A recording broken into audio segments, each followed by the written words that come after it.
Hello everyone, welcome back to my channel. आज मैं आपको इस स्टोरी के ज़रिए इंग्लिश सिखाऊंगी, यानी कि स्टोरी कह ले या कोई पैराग्राफ कह ले।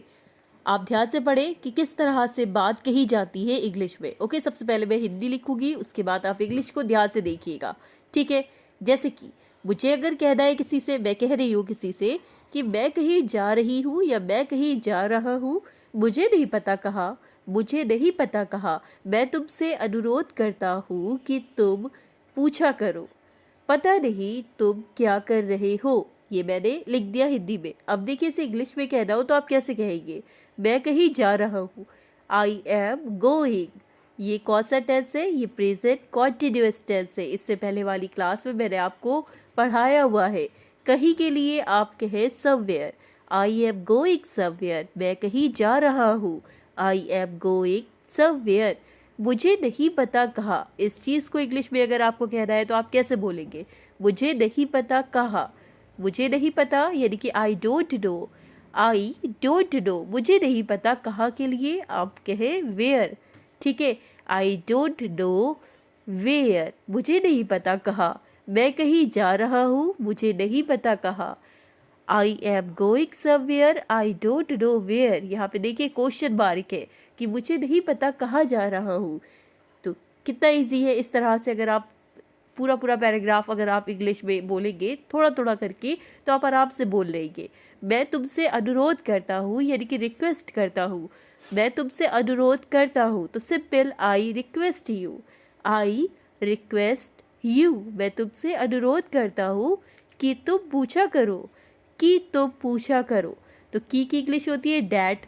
मैं तुमसे अनुरोध करता हूँ, आई रिक्वेस्ट यू डैट की तुम पूछा करो, you ask, you ask. I request you that you ask. मैं तुमसे अनुरोध करता हूँ कि तुम पूछा करो, I request you that you ask. पता नहीं तुम क्या कर रहे हो। अगर इसे इंग्लिश में कहना है तो आप कैसे कहेंगे? पता नहीं तुम क्या कर रहे हो, आई डोंट नो। पता नहीं, आई डोंट नो तुम क्या कर रहे हो, what you are doing. I am going somewhere, I don't know where. I request you that you ask. I don't know what you are doing. मैं कहीं जा रहा हूँ, मुझे नहीं पता कहाँ। मैं तुमसे अनुरोध करता हूँ कि तुम पूछा करो, पता नहीं तुम क्या कर रहे हो। I don't know what you are doing.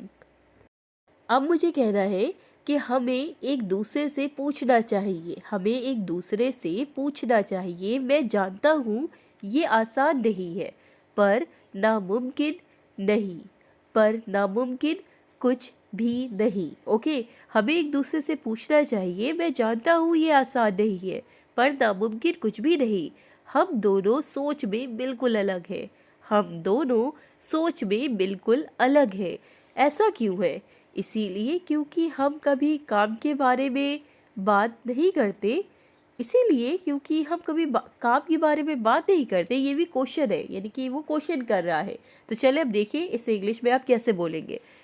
हमें एक दूसरे से पूछना चाहिए तो आप कहें we should ask, we should ask एक दूसरे से यानी कि ईच अदर।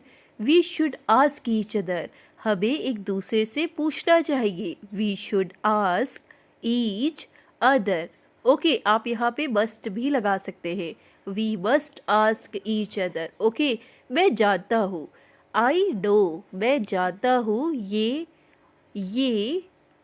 आसान नहीं है। आई know it's not easy, it's not easy. I know it's not easy, मैं जानता हूँ ये आसान नहीं है।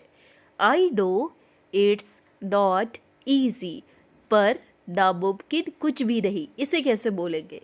पर नामुमकिन कुछ भी नहीं। पर के लिए आप यूज़ करें but nothing is impossible, but nothing is impossible. We should ask each other. I know it's not easy, but nothing is impossible. पर नामुमकिन कुछ भी नहीं। हम दोनों सोच में बिल्कुल अलग है, हम दोनों सोच में बिल्कुल अलग है। तो आप लिखें are we both are different, we both are different all together in thinking, सोच में, यानी कि थिंकिंग।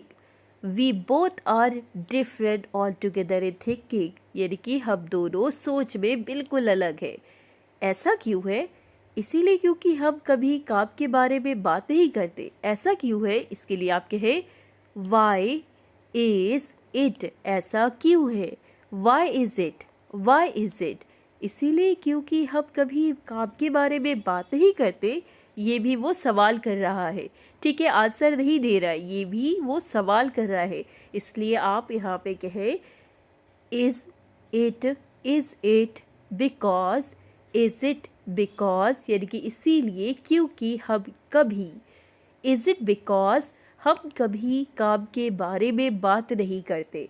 हम कभी काम के बारे में बात नहीं करते। इसकी इंग्लिश आप कैसे बोलेंगे? आप कहें वी नेवर, हम कभी, वी नेवर काम के बारे में बात नहीं करते। We never talk, we never talk about work. Is it because we never talk about work? इसीलिए क्योंकि हम कभी काम के बारे में बात नहीं करते। We should ask each other, I know it's not easy but nothing is impossible. We both are different all together in thinking. Why is it? Is it because we never talk about work? मैं नहीं जानता कि तुम क्या सोचते हो। मैं नहीं जानता कि तुम क्या सोचते हो।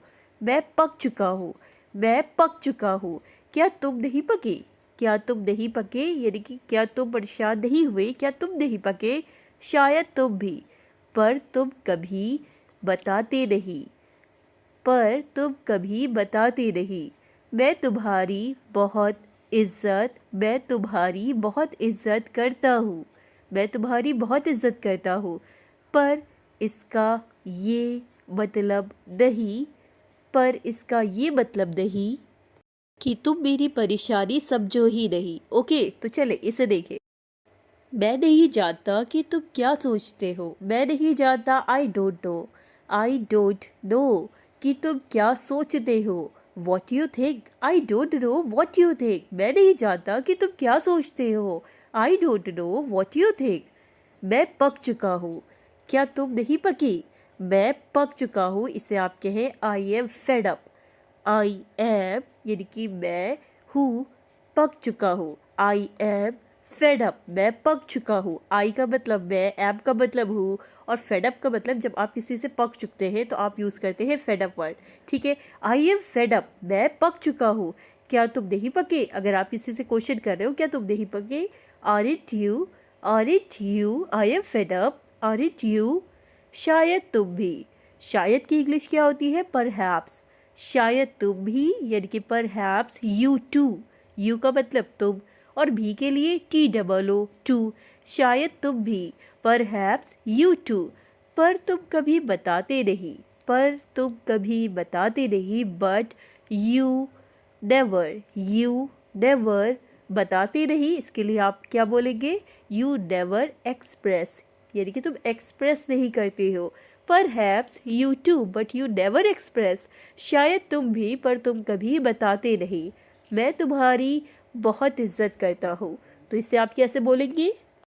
आई रिस्पेक्ट यू अलॉट, मैं तुम्हारी बहुत इज्जत करता हूँ। तो बहुत इज्जत के लिए आपने, यानी कि बहुत वर्ड के लिए आपने अलॉट वर्ड का इस्तेमाल किया। मैं तुम्हारी बहुत इज्जत करता हूँ, आई रिस्पेक्ट यू अलॉट। पर इसका ये मतलब नहीं, but it doesn't mean, I don't know what you think, I am fed up, are it you? Perhaps you too, but you never express. I respect you a lot, but it doesn't mean. Okay, तो last line देखें। पर इसका ये मतलब नहीं कि तुम मेरी परेशानी समझो ही नहीं। इससे आप कैसे बोलेंगे कि तुम मेरी परेशानी समझो ही नहीं? That you don't even understand my problems.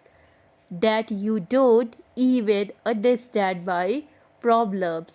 Okay, तो इस तरह से आज हम लोगों ने छोटा सा पैराग्राफ, छोटी सी स्टोरी देखी और वीडियो अगर आपके लिए हेल्पफुल हो तो वीडियो को लाइक करें, शेयर करें, सब्सक्राइब करें। कोई भी अगर आपको लाइव समझ में नहीं आई हो तो आप ज़रूर पूछें, कोई भी डाउट हो तो आप ज़रूर पूछें। ओके, तो वीडियो को लाइक करें, शेयर करें, सब्सक्राइब करें। Thanks for watching.